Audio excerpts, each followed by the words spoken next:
Hola amigos, bienvenidos a mi canal de nuevo. Soy Steve Loxe y voy a empezar una serie de vídeos. Vamos a hablar de un tema que a todo el mundo les interesa y es un poco complicado, y entonces tengo que hacerlo en varias sesiones, en una serie de vídeos. Se trata de una historia digamos así, desde Cristo hacia nuestros días, y se trata de la situación actual realmente, es decir, la manipulación mental y los Illuminati y los masones, etcétera, etcétera. Entonces, hay una pequeña historia que me gustaría compartir con vosotros, pequeña, bastante grande, y no mucha gente lo conoce. Entonces, no voy a meterme muy en detalles, pero lo más importante que es necesario que sepamos, voy a saltar ciertos años en la historia, pero lo más importante que necesitamos saber, por qué estamos donde estamos hoy en esta situación. Es importante saber. Voy a compartir estos datos, esta parte de la historia y, y más, si puede ser. Entonces, veamos. Empezamos hoy con el principio, desde la muerte de Cristo, y tenemos que saber que después de la muerte de Cristo, pues el cristianismo primordial, que empezó a crearse, realmente ha tenido enseñanzas bastante buenas que venían directamente de los apóstoles. Hemos encontrado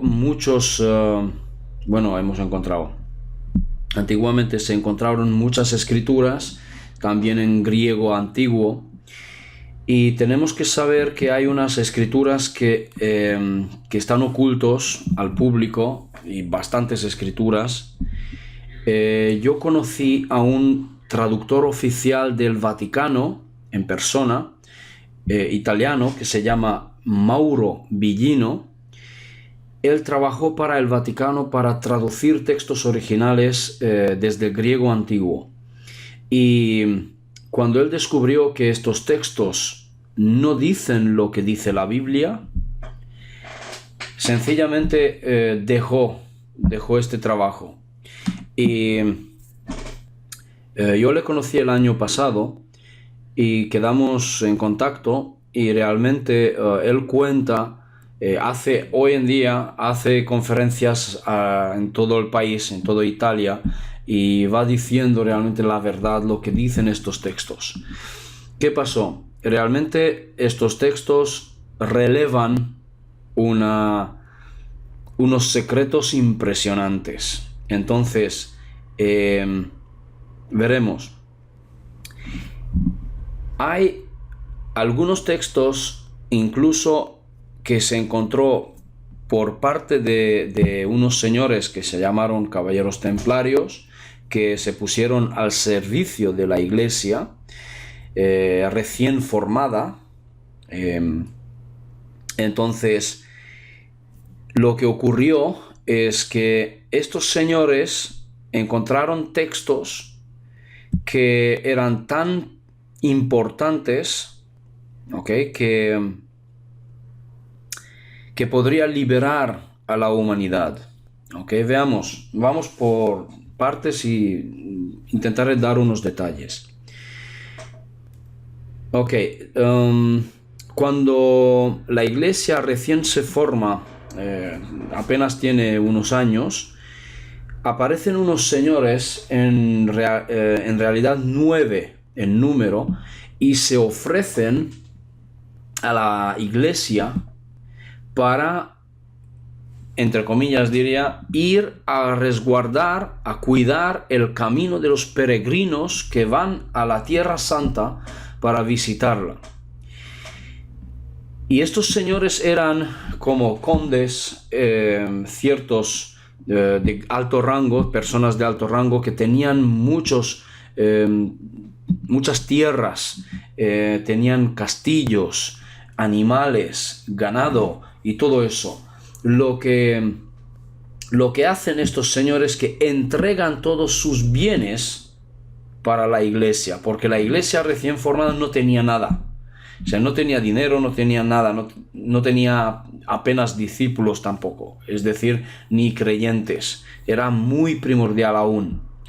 Y ya conocemos que más tarde esta misma iglesia estaba persiguiendo a los cristianos, digamos así, reales, que venían directamente de los apóstoles, es decir, que ellos eran los que enseñaban las enseñanzas correctas de Cristo.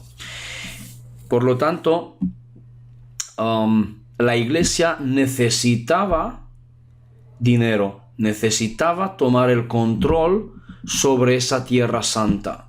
Y claramente, aquí ya lo sabemos todos, que lo que la iglesia hizo es convertir a Cristo en un mártir, ¿no? Y utilizar el simbolismo de la cruz para mostrar como que Cristo ha muerto en la cruz por nosotros, por los pecadores. ¿Sí? Este tema ya lo conocemos. Pero lo que ha hecho la iglesia es convertir todo esto como una manipulación, que otra palabra no podría ponerle tampoco, para atraer a la gente, atraer a fieles, y realmente crear un rebaño, crear un montón de gente a quien puede manipular y sacarle el dinero. Claramente, porque es lo que están haciendo, es que los fieles están donando a la iglesia millones y millones y millones o miles de millones en todo el mundo de euros o de dólares o como queráis, o en la moneda que sea, ¿no? Entonces, no solamente de aquí, sino que ya conocemos que hoy la Iglesia Católica tiene su propio banco, incluso, es decir, que es la institución más rica del mundo. Entonces, bueno, después de los Rothschild, luego hablaremos de ellos, veréis. Entonces, lo que hacen estos señores es que claramente se entregan a la Iglesia y se van a la Tierra Santa, pero no se van con el propósito para cuidar este camino como decían ellos, sino que van con un secreto, van a buscar tesoros. Y ellos pensaron que claramente puede que encuentren algo de tesoros o algo así, pero ellos sabían otra cosa. Es que realmente ellos no encontraron oro o joyas o cosas así, tesoros digamos, o dinero o monedas, sino lo más valioso lo que encontraron eran textos, eran escrituras, ¿ok? Sabemos que Cristo mismo tiene textos, tiene escrituras, ha escrito un libro, digamos así. Encontraron pergaminos, encontraron muchos textos sagrados, y entonces realmente era el tesoro más grande que encontraron. ¿Qué eran estos textos? Claramente sabemos hoy que María Magdalena misma tiene un libro, tiene un manuscrito. María la Madre tiene también un manuscrito. Incluso José, el padre, también tiene un manuscrito. Y varios. Entonces conocemos que habían cartas enviadas de uno a otro, cartas, es decir, de un pueblo a otro pueblo. Entonces encontraron muchas escrituras diferentes durante un periodo de tiempo bastante amplio. Bien, tenemos que saber que lo que era los romanos también involucrados en esto, es decir, se se metieron, o sea, el Imperio Romano anteriormente a esto estaban también buscando ciertas cosas y manteniendo ahí la orden, entre comillas. Pero según los textos encontrados y entregados a la Iglesia, empezaron a editar la Biblia en el año 314. Entonces, la Biblia se editó según la primera traducción y según lo que se podía traducir, lo que ellos entendieron y lo que ellos interpretaron de los textos, que era aún lo más básico o lo más, digamos así, lo más verdadero. ¿Ok? Pero luego viene una otra traducción o edición por King James. Entonces esto se vuelve oficial, pero esto está ya más adelante. Pero quiero volver con los templarios. ¿Qué ocurre con los templarios? Los templarios, después de ya terminar su búsqueda, intentan volver a sus lugares, a sus casas, y pedían de vuelta de la iglesia todas sus pertenencias, digamos, sus tierras, y etcétera, etcétera. Y realmente la iglesia, ¿cómo le va a destituir una fortuna a cada uno, no? Y les niega la devolución de sus tierras y de sus castillos. Incluso el rey francés empieza es decir, los destierra a todos, los destierran. Y de esta manera incluso los persiguen o quieren aniquilarlos. Por lo tanto, estos caballeros se ven obligados en esconderse, y la parte interesante es que ellos se mantenían, es decir, se guardaron unas escrituras muy importantes. Y estas escrituras realmente eran unas escrituras reveladoras que podría liberar al mundo entero, que podría incluso destruir la Iglesia Católica hoy. Por lo tanto, estos caballeros se escondieron durante muchas generaciones, pero traspasaron su sabiduría o la información de los textos de padre a hijos. Entonces, ¿qué había en estas escrituras? Claramente que podríamos llamarlo incluso simbolismo muy importante que conocemos hoy en la masonería. Geometría sagrada.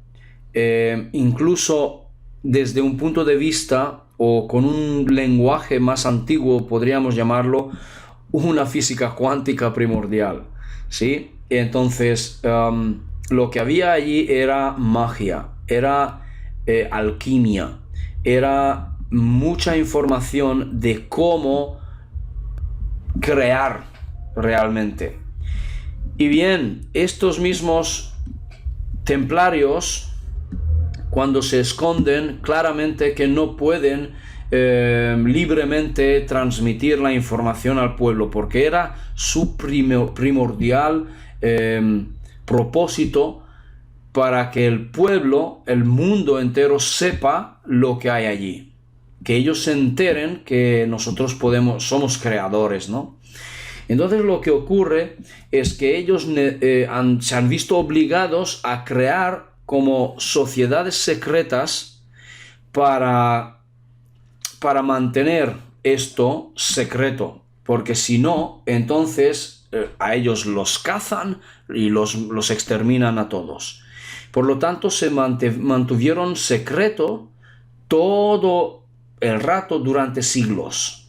Entonces, lo que ellos hicieron, lo que conocemos hoy, es que desde ellos se han convertido en los masones o francmasones.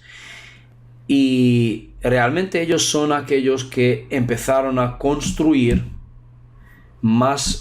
construir catedrales, plazas, incluso diferentes iglesias, etcétera, etcétera, edificios diferentes con simbolismos, con estructura precisa de geometría sagrada, basada en geometría sagrada, y esto podríamos entrar en esto para ver ciertas catedrales cómo están perfectamente diseñadas desde el punto de vista de geometría sagrada. Y hay en internet, os invito a buscar si queréis, hay en internet bastantes vídeos que hablan de esto. Y realmente lo que pasa es que intentan transmitir sabiduría al pueblo, al que lo pueda interpretar, al que lo pueda observar, pero ellos nunca pudieron hablar libremente de esto. Entonces, intentaron transmitir la información a través de simbolismo. Okay. Para los masones, el simbolismo se convierte en una herramienta muy poderosa o una herramienta muy importante de transmitir información. Okay. Entonces, hoy en día también podemos encontrar donde vayas en el mundo, sobre todo las capitales, un montón de simbolismo antiguo, simbolismo de geometría sagrada y también de otro tipo, no solamente de geometría, sino de mensajes subliminales, por ejemplo. Ok, vamos a saltar ahora un periodo grande de tiempo, porque ¿de qué se trata? En realidad estamos adentrándonos en la masonería y lo que quiero que veáis de dónde proviene el mal de hoy, ¿no? Entonces, esa primera pequeña introducción, digamos, nos llevará a diferentes logias que se organizan en el mundo, en todas partes, durante los siglos y en estos 2 milenios últimos, que en todo el mundo se crean diferentes grupos de masones o francmasones que intentan también, es decir, resguardan información, secretos, crean nuevas sociedades secretas y en principio lo hacen con el propósito de transmitírselo al mundo, de dejar como un legado que ellos son conocedores de la verdad, por ejemplo, y de esta manera, de algún modo, la humanidad algún día lo sabrá, algún día se descubre. Bien, pero resulta que realmente hay personajes que también conocen parte de la verdad y la iglesia también conoce parte de la verdad, porque estos los primeros templarios lo que hacen es que claramente que entregan a la iglesia diferentes escrituras encontradas, pero no todas. Y justamente lo que se trata de alquimia, por ejemplo, o de magia, se lo guardan a ellos mismos. Entonces, la iglesia no recibe todos los documentos. Bien, realmente este era el pretexto que necesitamos guardianes. La iglesia dijo que necesitamos guardianes del camino de los peregrinos, que guarden el camino. Esto era el pretexto que lo transmitían, ¿no?, al mundo. Realmente no, realmente han sido enviados para buscar tesoros. Ok. Lo que pasa que después, como hemos visto, la iglesia los traiciona a ellos y ya no les devuelve sus pertenencias, sus tierras y sus castillos, e incluso el rey los destierra, y de esta manera pues se ven obligados a huir. Bien, entonces dije, vamos a saltar un periodo de tiempo, muchos siglos, y nos vamos al siglo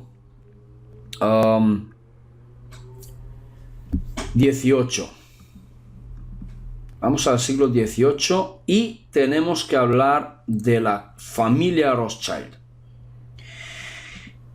Y es muy importante que nosotros comprendamos esa familia Rothschild y más gente, que voy a hablar de ellos, y realmente conocer un poco la historia desde este punto de vista.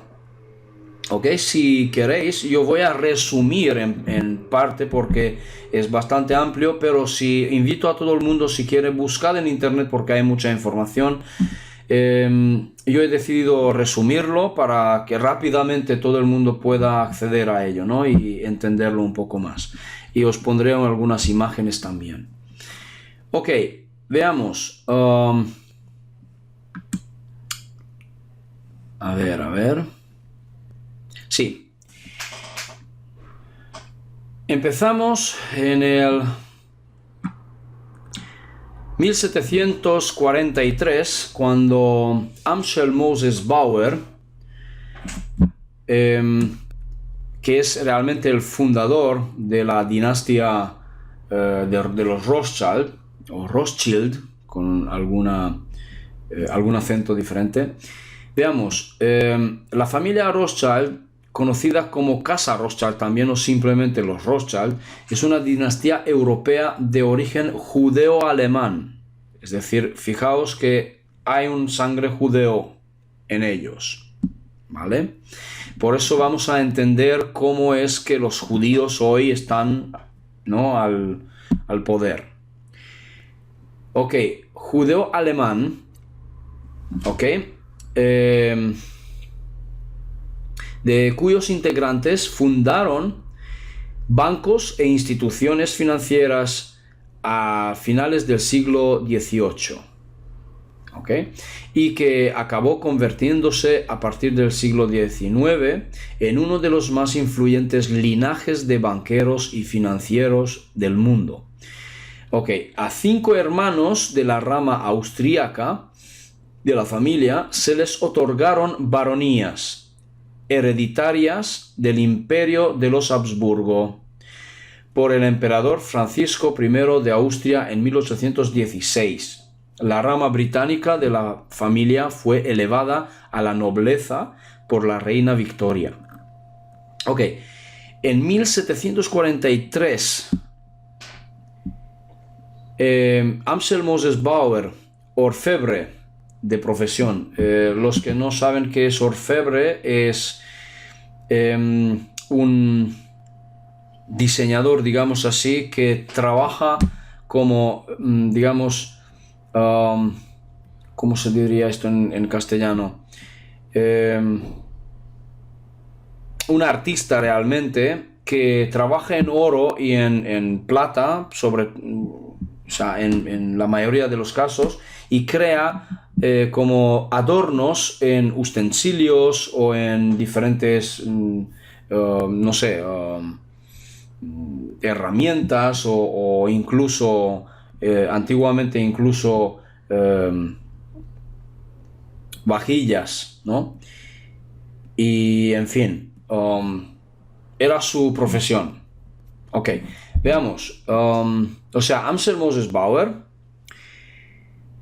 orfebre de profesión, que contemplaba sus ingresos ejerciendo de cambista, abrió una tienda de monedas en el gueto judío de Frankfurt del Meno, en Alemania. Sobre la puerta de entrada de su casa, cuya planta baja quedaba reservada para el negocio, el resto para la familia, colgó un cartel en el que se representaba un águila romana en un escudo rojo. De allí viene realmente su nombre, más tarde. La tienda llegó a ser conocida como la tienda del escudo rojo, Rothschild o Rothschild en alemán, que significa escudo rojo justamente. Con el tiempo, esta palabra pasó a convertirse en su patronímico. ¿Okay? De allí viene su nombre realmente, pero no se llamaban así. Se llamaba Bauer. Ok. El ascenso a la prominencia europea de la familia comenzó con Mayer Amschel. Rothschild era fundador de la dinastía, hijo de Amschel Moses. O sea, ellos tenían realmente 10 hijos. Tenía 10 hijos, ¿ok? Entre niñas y niños. Veámoslos. Mayer Amschel Rothschild, hijo de Amschel Moses. En la década de 1760, el joven Mayer Amschel estableció sus actividades en Frankfurt, negociando con monedas y billetes. En 1769 fue representante de la corte de Guillermo I en Hanau y en 1784 compró una gran casa en la Judengasse, que se dice en alemán, que significa pasaje de los judíos, donde fue a vivir junto con su esposa Gutel y sus 10 hijos, como dije. La propiedad fue conocida como la Casa del Escudo Verde, aquí, y allí sus 5 hijos varones crecieron y aprendieron las habilidades que les permitieron convertirse en futuros banqueros de monarcas y gobiernos europeos, y posteriormente establecieron el negocio de la banca Rothschild en toda Europa. Hoy sigue eso. Bien, en 1998, a la edad de 22 años, Nathan Mayer Rothschild salió de la casa de su padre para instalarse en Inglaterra, primero en Manchester, donde se estableció como comerciante textil de gran reputación. En 1809, Nathan cambió de su sede a la ciudad de Londres, donde desarrolló la actividad bancaria, la negociación de letras de cambio y la organización de préstamos extranjeros, y su mayor emprendimiento llegó en 1814, cuando él y sus hermanos fueron encargados por el gobierno británico para obtener los medios financieros para ayudar a Gran Bretaña y sus aliados para derrotar a Napoleón. Fijaos. Entonces, la exitosa actividad empresarial de Nathan como banquero en Londres proporcionó un modelo para sus hermanos en Frankfurt. En 1812, Jacob, si queréis, el más joven, estableció una casa bancaria en París. Salomón, otro hermano, en 1820 se estableció en Viena, donde la familia ya estaba activa en las finanzas imperiales. Por último, con el fortalecimiento de los intereses del Imperio de Austria en Italia, Karl, otro hermano, estableció los negocios en Nápoles, dejando a Amschel, el mayor de los 5 hijos de Mayer Amschel, para dirigir el Banco de Frankfurt de Meno, con continua expansión. Al momento de la muerte de Nathan en 1836, los Rothschild eran los banqueros internacionales de mayor éxito de la época. Desde 1818, cuando Nathan en Londres dispuso un préstamo de 5 millones de libras para el gobierno prusiano, y durante más de un siglo la recaudación de fondos para los gobiernos de todo el mundo a través de la emisión de bonos formaron el núcleo de los negocios Rothschild. Es decir, que esta gente realmente se han forrado, literalmente, de la nada, casi, en 100 años. Bien, individualmente los hermanos y sus descendientes añadieron otros intereses. En Francia y Austria, los Rothschild presionaron a construir y financiar las redes ferroviarias. En Viena, Salomón se interesó por la ingeniería y fundiciones. todos se involucraron con metales preciosos y con el oro en particular. En 1840, Nathan Mayer Rothschild e hijos se convirtió, en uno de los agentes de bolsa de los lingotes de oro del Banco de Inglaterra durante la fiebre del oro del siglo XIX. Crearon organismos en California y Australia. Durante una buena parte del siglo, los Rothschild, a través de la adquisición de minas clave en España, por ejemplo, obtuvo el monopolio del mercurio, utilizando para la refinación de metales preciosos durante más de 100 años. También, es que me voy como loco. Durante más de 100 años, desde 1852, el Banco de Londres operó la Real Casa de la Moneda en Londres, refinando y fundiendo para el Banco de Inglaterra y otros clientes internacionales. No sé si sabéis cómo se llama realmente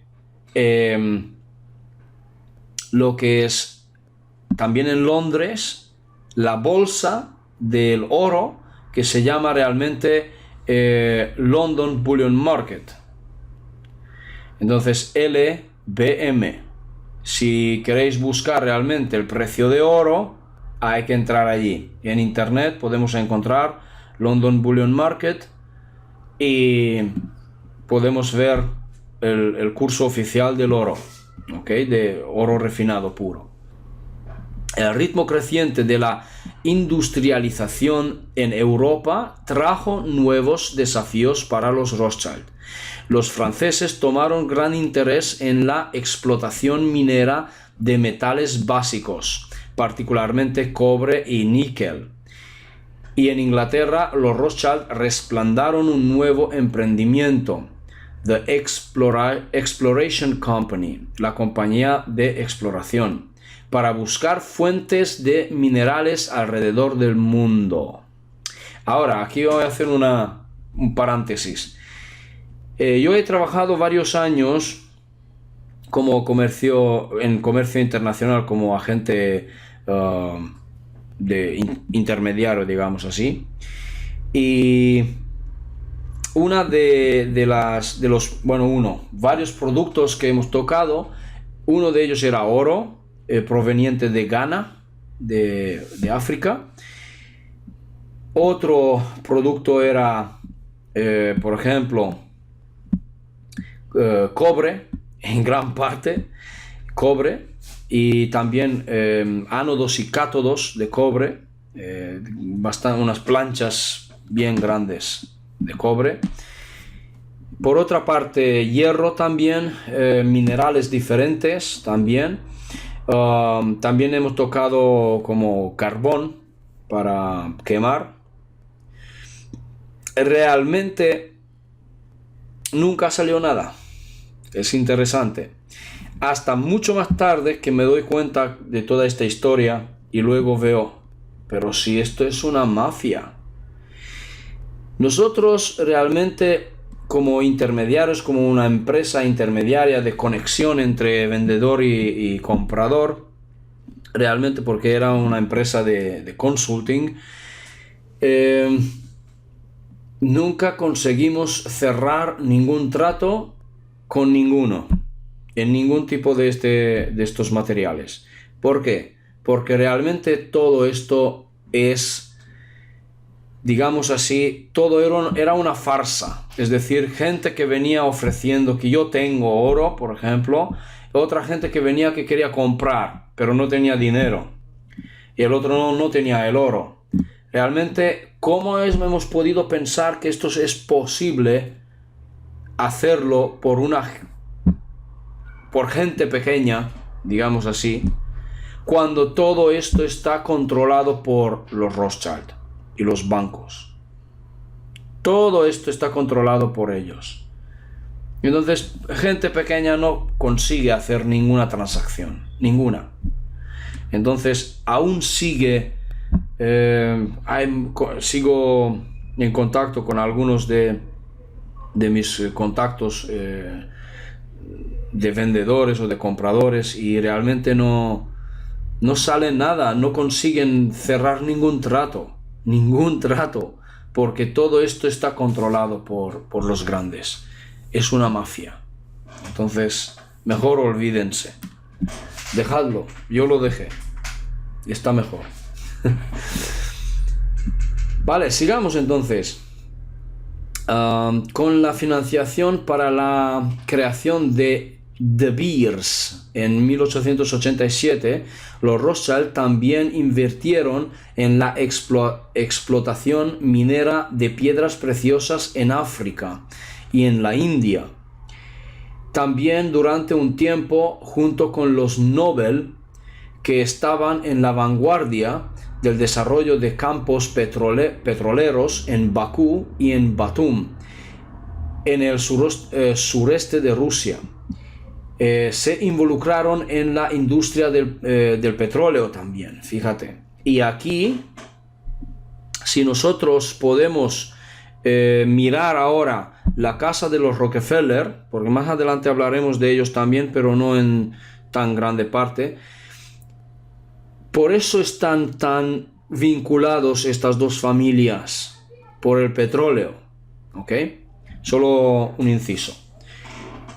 Sigamos, más allá de los intereses empresariales, la familia creció. En 1895, Edmond de Rothschild, hijo menor del barón James, visitó por primera vez Palestina otomana. ¿Sí? En los siguientes años apoyó la fundación de una serie de colonias judías. Su interés por el desarrollo del país continuó hasta su muerte en 1934. En Inglaterra, Walter, hijo del primer Lord Rothschild, el primer par judío, otorgado en 1885, comenzó su interés en la zoología. Fijaos, creando una de las más grandes colecciones de ejemplares del mundo, mientras que su primo Henry fue un destacado experto en nutrición infantil en Francia. Ups, ¿a dónde nos lleva esto? Siguen hoy en pie, aunque tengan nombres diferentes, pero siguen en pie. Nutrición infantil, podemos buscar a muchos, ¿por qué no? Hay muchos. Veamos, como marcas de nutrición infantil. Fijaos. A ver. Imágenes, buscamos imágenes. Nutriben, Blemil, Ordesa, pero Nutriben es muy conocido. Ok, entonces Nestlé. Ok, a esto quería yo llegar, a Nestlé. ¿Vale? Nestlé, sí señor. Y hay muchos otros que siguen, bueno, por separado y son más pequeños. Ok, aquí tenemos una serie, por ejemplo. Nesfruta, Acticol, Purina, Maggi. Mira, aparece Maggi aquí. Gero, ok, pero en Francia es Nestlé. ¿Vale? Nestlé es francés, realmente. Ok, volvamos. A ver, sí, aquí. En 1901, sin heredero varón para continuar, la rama de Frankfurt cerró sus puertas. Después de más de un siglo, los Rothschild cortaron sus vínculos comerciales con su ciudad de origen. No fue sino hasta 1989 que regresaron. Observadlo. Ok. Después de la Primera Guerra Mundial, los bancos de negocios cedieron su lugar tradicional de obtención de financiación para gobiernos a las nuevas instituciones de financiación internacional.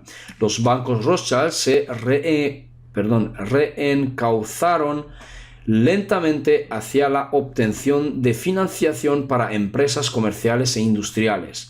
En 1919, en una nueva página en la larga historia de participación Rothschild con el oro, la primera empresa, si recordáis, Nathan Mayer Rothschild e hijos, asumió el rol de banca permanente para la regulación del precio mundial del oro.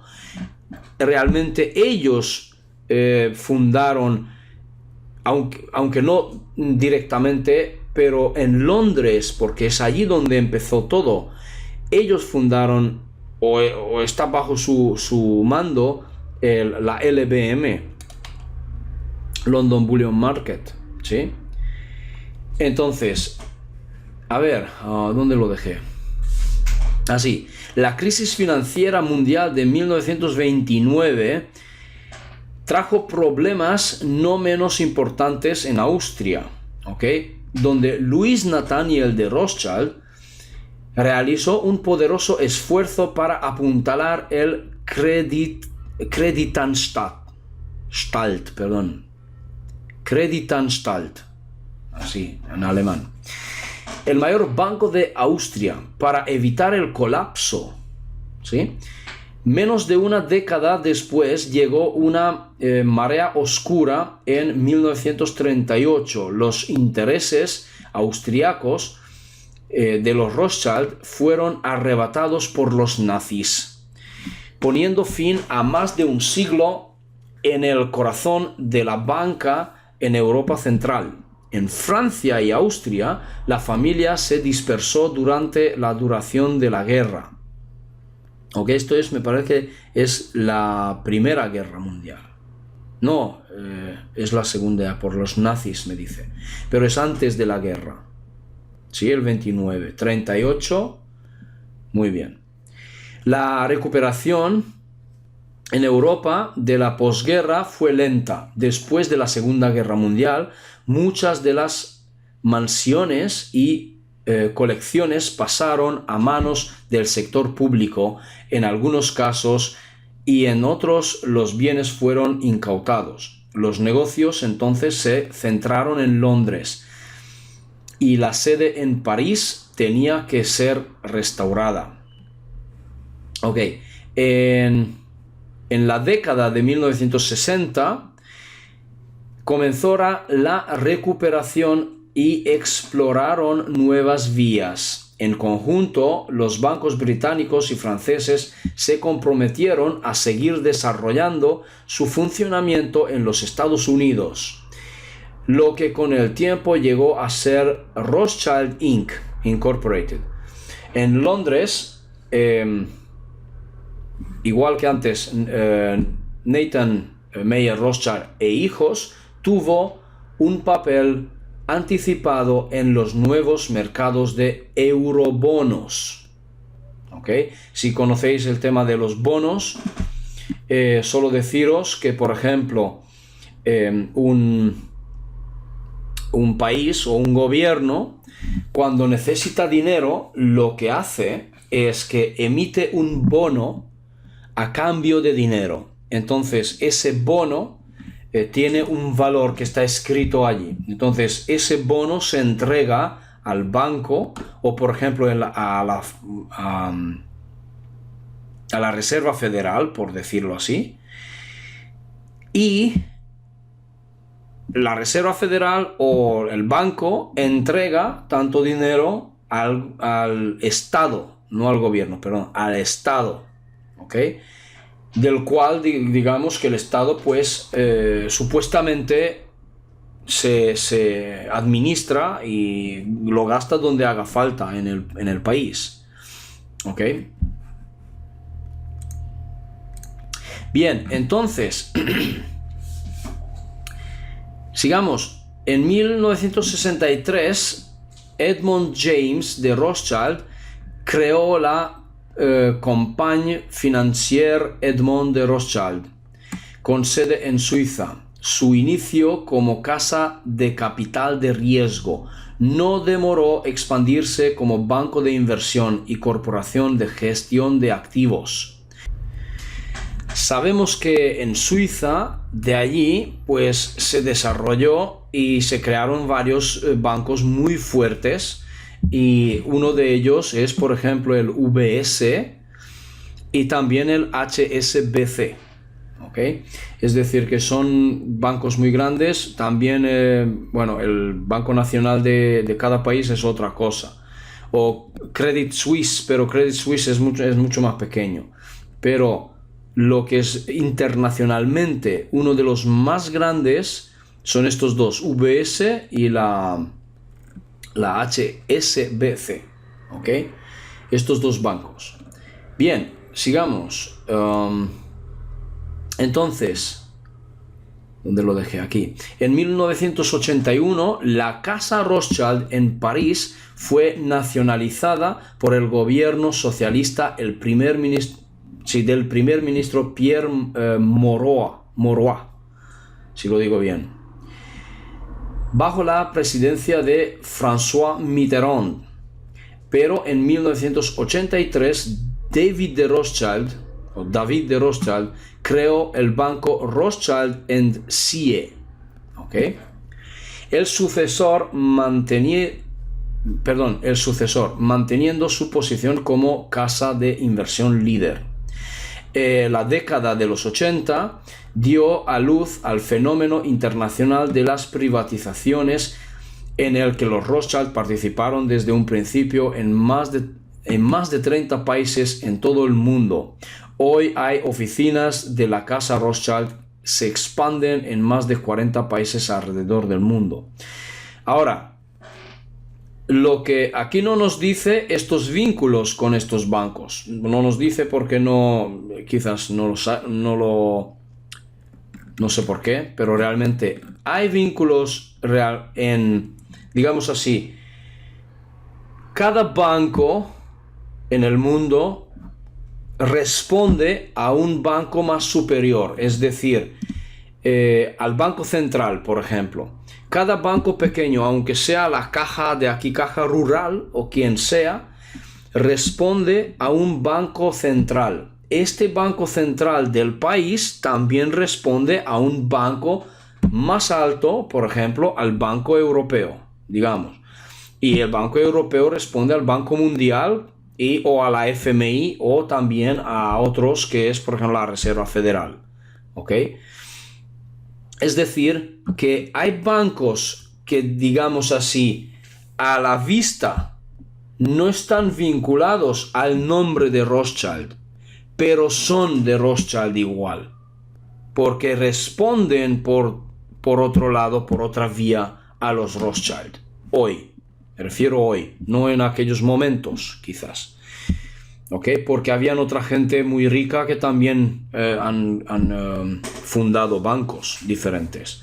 Pero al fin y al cabo son, digamos, entre comillas, descendientes de esa gente. ¿Ok? Es una red muy grande. ¿Ok? Ok, aquí tenemos a los Rothschild, ok, a Amschel Mayer, tenemos a Salomon a la derecha, a Nathan Mayer Rothschild, luego a Karl Mayer von Rothschild esta vez, y a James Mayer de Rothschild. Ok. Aquí podríamos ir leyendo más cosas, que es lo que ocurrió, más detalles, ¿okay? Con tema de guerras. Es muy interesante leerlo y os invito a leerlo, pero para que nosotros entendamos una cosa, es suficiente esta primera parte, porque ahora lo que quiero es, o sea, sabemos los Rothschild lo que han hecho, lo que han creado, todo un sistema bancario. Ahora tenemos que volver un poquito otra vez a estos primeros años 1700 y vamos a conocer a Adam Weishaupt. ¿Ok? Veamos, Adam Weishaupt nació en Ingolstadt, en Baviera, el 7 de febrero de 1748. 1748, ¿ok? Y muere en 18 de noviembre de 1830, ¿ok? Entonces, él fue también un alemán de origen judío. En cambio, aquí hay una discusión que como que no era judío, no podían realmente demostrar su proveniencia judía y por lo tanto, pues decían que era a lo mejor, no sé, no judío, sino, ¿cómo se llama esto? Cripto judío. ¿Sí? Entonces, veamos qué nos dice de Adam Weishaupt. ¿Quién era él realmente? Él trabajó como profesor de Derecho Canónico en la Universidad de Ingolstadt. Es célebre por haber fundado la origen de los perfectibilistas. ¿Ok? Esta orden es una orden de masonería. ¿Ok? Entonces, también conocido hoy como los Illuminati. Pero vamos por parte. Veréis, él como profesor de Derecho, Adam Weishaupt fue introducido, presentado, si queréis, a otra logia de masonería por el mismo Rothschild, es decir, Amschel, el viejo, ¿ok? Fue introducido y, como decir, como un joven muy entusiasta, muy hábil, muy que quiere conocer y tal, fue introducido porque tendrá algo que hacer, ¿ok? Entonces, veamos qué es lo que Weishaupt logra, qué es lo que hace en su vida. Nos dice aquí que sí, los perfectibilistas, rama de la francmasonería, mejor conocida como los Illuminati, Adam enseñó que existe una iluminación racional al margen y por encima de la fe, accesible a cualquier persona y capaz de conducir una perfección superior. Ok, entonces, veamos. Él nació en Ingolstadt, como dijimos, y su padre era el rabino George Weishaupt. Muy bien, a la edad de 5 años quedó huérfano y fue criado junto con su hermana por su padrino y abuelo Johann Adam von Eichstätt. ¿Ok? Aquí, al parecer, no tienen el mismo apellido, pero justamente hay un pequeño conflicto en este tema. Veamos qué nos dice. O sea, este señor Johann Adam von Eichstätt era director de un colegio jesuita. ¿Ok? Atención. Curador de la Universidad de Ingolstadt y miembro del Consejo Privado también. Existen algunas discrepancias con respecto al parentesco familiar de Weishaupt e Eichstätt. Es posible que no sea parentesco con Eichstätt, ya que los apellidos no coinciden. Lo cierto es que Eichstätt dejó el apellido Weishaupt cuando abandonó la religión judía. Es decir, Johann Adam dicen eso, que abandonó el judaísmo y se convirtió en Eichstätt, ¿ok? En su vida. Ok. Bien, fue educado por los jesuitas en el colegio de Ingolstadt, estoy hablando de Adam, recibiendo una fuerte influencia de la biblioteca de su abuelo, de la que aprendió parte de la ideología de filósofos franceses. Estudiaba derecho, economía, política, historia y corrientes ocultas como el gnosticismo también, y la filosofía de la reciente masonería. Fuentes de la época aseguran que devoraba vorazmente cada libro que encontraba, a pesar de haber recibido una fuerte influencia jesuita y de vivir en un periodo en el que la Compañía de Jesús fue perseguida en distintos países. Weishaupt siempre mostró repudio para esta. Algunos escritores argumentan que en 1771 conoció a un mercader francés llamado Franz Kolmer, quien lo introdujo en las prácticas mágicas de Egipto y las doctrinas antirreligiosas de los maniqueos, provocando en la mente del joven Weishaupt un espíritu anarquista y poco tolerante con la religión. Muy bien, en 1772 se convirtió en catedrático de Derecho Civil y canónico de la Universidad de Ingolstadt. La concepción liberal de Weishaupt entró rápidamente en conflicto con los jesuitas. No obstante, y gracias a la disolución de la Compañía de Jesús por el Papa Clemente XIV, en 1773, Weishaupt llegó a ser decano en la Facultad de Leyes de la Universidad, cargo que había estado en manos de los jesuitas desde hacía 90 años. Imaginaos. Ese mismo año contrajo nupcias sin la aprobación de Eichstätt. Es decir, que Eichstätt no aprobó eso. Sus inquietudes ideológicas le llevaron a ingresar en la masonería. Aquí es. Saliendo poco después decepcionado con lo que consideraba simples reuniones sociales. Decidió fundar su propia orden en 1776.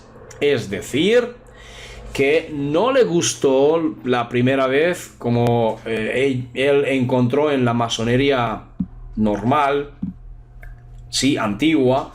No le gustó porque eran reuniones sociales, simplemente, debatiendo cosas, ¿vale? Y salió de allá y en el 76 fundó la suya propia, basándose en lo que había visto en los jesuitas y la masonería, llamándola primero como los perfectibilistas y más tarde como los Iluminados de Baviera, Illuminati, ¿sí?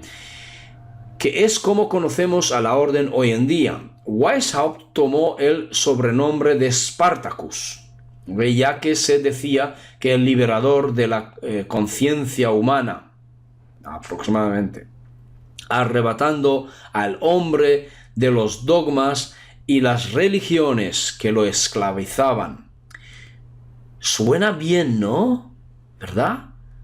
Que liberarte de las religiones y de las dogmas suena bien, ¿verdad? Esperad un segundo, veamos a dónde llegamos aquí. Decepcionado con los pocos miembros con los que contaba su orden, pidió ayuda a uno de sus adeptos, el barón protestante Adolf von Knigge, Filón con otro nombre, el cual dio un gran impulso a la sociedad, llegando a crearse logias en Alemania, Francia, Austria, Italia, Suiza y Rusia.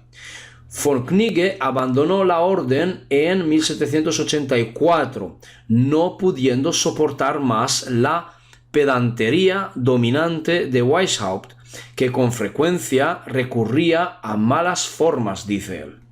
Acusó a Weishaupt de jesuitismo y de sospechoso de ser un jesuita disfrazado, decía. El 22 de junio del 84, 1784, las autoridades políticas y religiosas de Baviera dieron orden de perseguir a los miembros de la masonería y los Illuminati. Desbaratada su sociedad, Weishaupt y su familia huyeron a Gotha en Sajonia. ¿Ok? Fueron perseguidos, donde realmente luego ya muere también.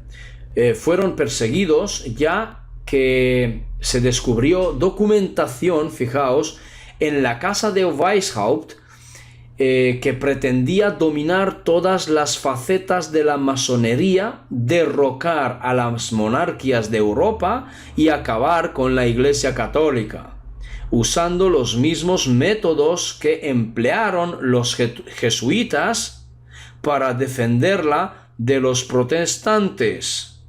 Qué curioso, ¿verdad?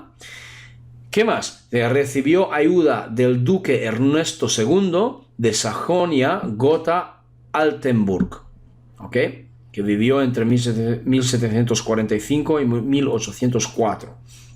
Adam Weishaupt murió en Gotha el 18 de noviembre de 1830, renegando de su fe católica en el lecho de muerte. Sobrevivieron su esposa Ana María Weishaupt, de soltera era a ver si lo digo bien, Sausenhofer o Sausenhofer, da igual. Y sus hijos Nanette, Charlotte, Ernst, Karl Weishaupt, Eduard y Alfred. Weishaupt fue enterrado junto a su hijo Wilhelm, que le había precedido en la muerte en 1802.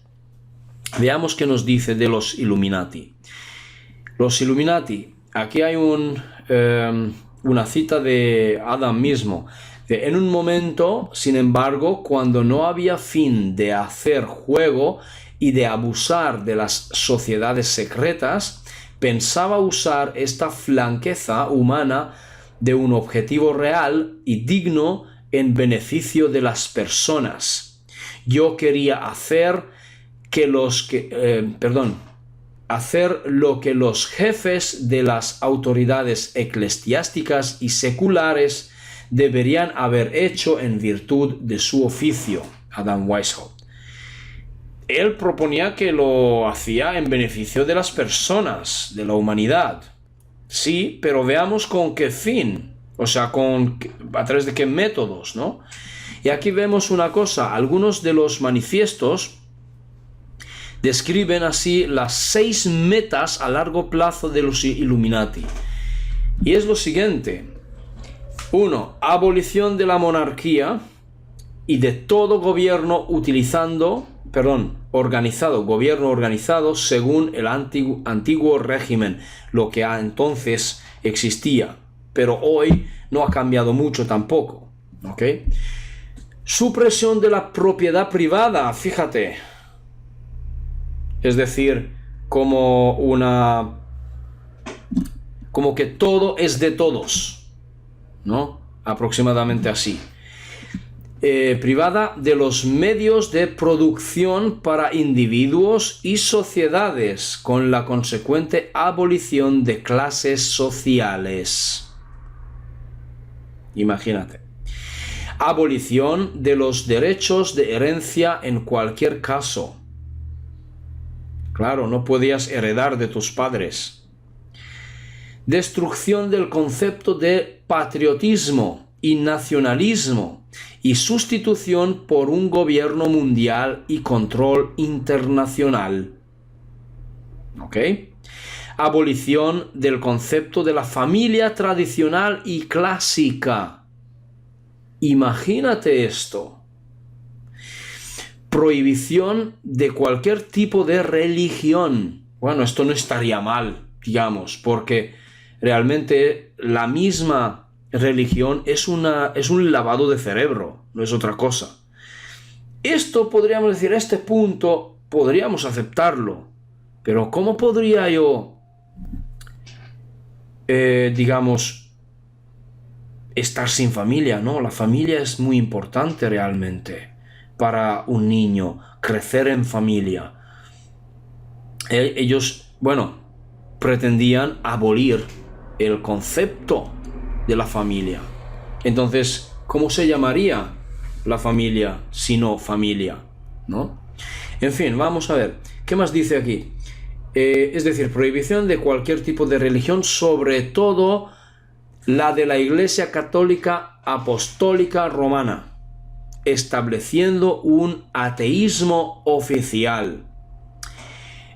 Y claramente, la nueva orden mundial, ¿no? Ateísmo oficial. Veamos una cosa. Ateísmo, ¿qué es ateísmo?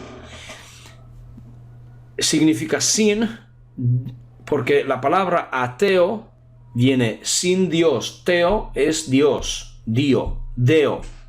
¿Ok? Podríamos preguntárselo a Sergio Pop. A es sin, como hemos visto. Entonces, sin Dios. Pero el ateísmo también es una religión, aunque no parezca, pero es una religión. Entonces, esto realmente es una fachada, no es otra cosa. Es una religión, ¿cómo? ¿De qué tipo? Creer que no existe Dios. También es una creencia, es como decir, fijaos, porque hay una similitud también entre ser ingenuo o ser cínico, ¿ok? También es realmente una creencia, ¿ok? Tienen la misma energía, tienen la misma frecuencia, extremos. Entonces, no estoy de acuerdo. Yo en persona no estoy de acuerdo con el ateísmo tampoco, porque sí que existe un Dios, pero ya lo veremos de qué tipo o cómo es. Ya los que me conocéis ya sabéis que realmente el Dios es el campo cuántico creador, que no es otra cosa, es la fuente, ¿no? Ok, veamos qué más dice aquí. Weishaupt fundó los Illuminati en los bosques bávaros la famosa noche de Walpurgis. No se sabe con exactitud cuántas personas le acompañaron ni su identidad. Solo se conoce el nombre de dos estudiantes llamados Max Merz y Anton von Massenhausen. Ok. Aunque la orden no era democrática, puesto que Weishaupt y Knigge tomaban las decisiones argumentando que eran los más preparados, ¿sí?, y conocedores de secretos ancestrales, su misión fue abolir todos los gobiernos monárquicos y las religiones estatales en Europa y sus colonias también. Weishaupt escribió: el fin justifica los medios, la muerte es el fin del problema humano. El carácter real de la sociedad fue una complicada red de espías y contraespías. Cada celda de aislamiento de los iniciados informaba a su superior sobre las operaciones que realizaba en pro de los ideales de la orden. Es considerado por muchos, de manera correcta o errónea, uno de los forjadores del anarquismo y del complot masónico que sentó las bases de los movimientos políticos que dieron origen a la independencia de los Estados Unidos, la Revolución Francesa también, y la emancipación de muchas colonias europeas. De igual manera, Weishaupt es considerado como uno de los más grandes exponentes del ateísmo. Y según el escritor John J. Robinson, como el máximo conspirador de todos los tiempos. Otra frase de Weishaupt dice: no he traído deísmo a Baviera desde Roma, lo encontré aquí en gran vigor, más abundante que en cualquiera de los estados protestantes vecinos. Me siento orgulloso de ser conocido por el mundo como el fundador de los Illuminati. Controversia. El primer libro donde se indica que Weishaupt es de origen judío, Ashkenazi, es The Synagogue of Satan, traducido la sinagoga de Satán. De esto podemos encontrar también, el mismo libro se puede encontrar, me parece, en internet, y si queréis lo recomiendo. Publicado por Texe Mars, cuyo autor es Andrew Carrington Hitchcock. No Alfred Hitchcock, no me malinterpretéis. Andrew Carrington Hitchcock. Bueno, que vivió mucho antes de Alfred Hitchcock, ¿sí? En 1770, Mayer Amschel Rothschild, ¿sí?, elabora planes para la creación de los Illuminati y se lo confía al Ashkenazi judío Adam Weishaupt, un cripto judío. ¿Observáis? Muy bien. Mayer Amschel, ¿ok?, ya estaba aquí involucrado en la masonería, ¿ok? Pero Adam Weishaupt, digamos así, era, podríamos decir, en cierto modo, su marioneta, ¿ok? Entonces realmente Adam Weishaupt se le considera como el fundador de los Illuminati, pero no ha sido directamente el plan de él, o sea, no ha sido directamente su plan, sino ha sido el plan de los Rothschild. Ok, lo dejamos aquí de momento y vamos a continuar con todo el tema de los Illuminati, pero tenemos que saltar ahora a Estados Unidos. ¿Ok? Y en el próximo video programa hablaremos de Albert Pike. Muy bien, gracias por escucharme. Y sin más, recibido un fuerte abrazo. Nos vemos en el siguiente video programa. Gracias. Chao, chao.